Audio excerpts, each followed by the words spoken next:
নমস্কার বন্ধুরা, গৃহস্থের টুকিটাকির আরেকটি নতুন ভিডিওতে তোমাদের স্বাগত জানাই। আজকে আমি তোমাদের সাথে শেয়ার করব তালের ফুলুরি।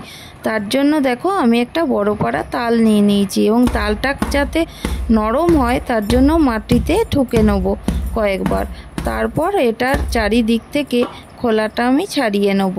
দেখো আস্তে আস্তে আমি খোলাটা ছাড়িয়ে নিচ্ছি। এই তালটা আমি তোমাদের আগের দিনই দেখিয়েছিলাম, বাজার থেকে এনেছিল। দেখো খোলাটা আমি ছাড়িয়ে নিচ্ছি কীরকম। আর তোমরা দেখলে আমি একটা মই নিয়েছি, তালের পাল্পটা আমি এই মইটা থেকেই বার করব।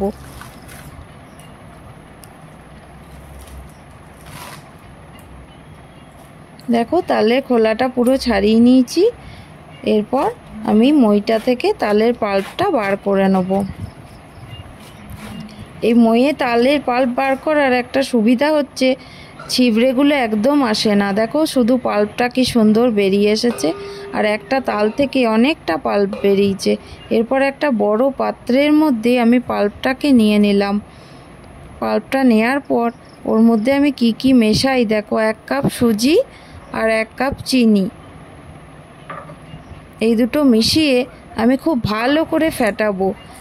অনেকক্ষণ ধরে ভালো করে ফেটাবো যাতে সুজি আর চিনি তালের পাল্পে ভালো করে মিশে যায়।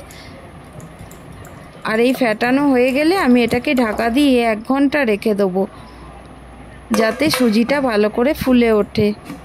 তার ফলে ফুলুরির মধ্যে একটা ক্রাঞ্চি ভাব আসবে। 1 ঘন্টা হয়ে গেছে, আমি 1 ঘন্টা পর চলে এসেছি। এরপর এর মধ্যে আমি মেশাবো কিছুটা মৌরি আর 3 কাপ ময়দা। আমার যে পাল্প বেরিয়েছে তার মধ্যে আমার 3 কাপ ময়দা লাগবে। ময়দাটা তোমরা আন্দাজ মতো দিও, আর দেবো সামান্য একটু লবণ।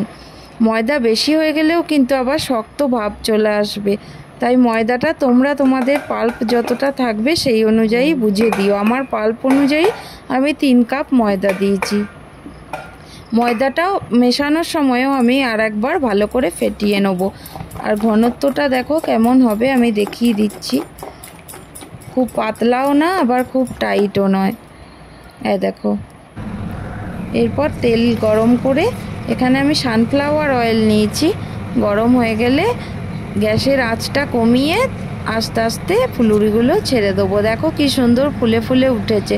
এটা কিন্তু ফেটানোর জন্যই হয়েছে, এত ফুলে উঠেছে।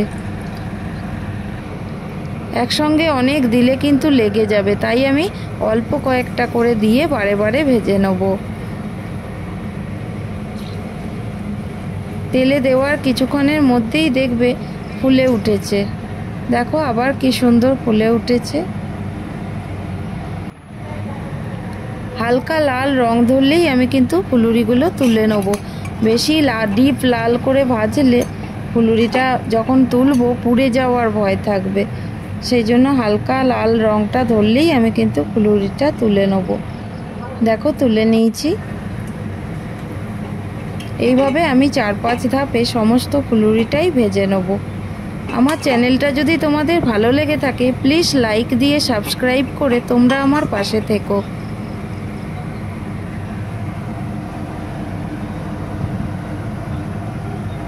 কয়েক ধাপ ভাজার পর আমার ফুলুরি একদম রেডি। দেখো কি সুন্দর হয়েছে ফুলুরিগুলো। তোমরা এভাবে করো, দেখবে খেতে খুব ভালো হবে।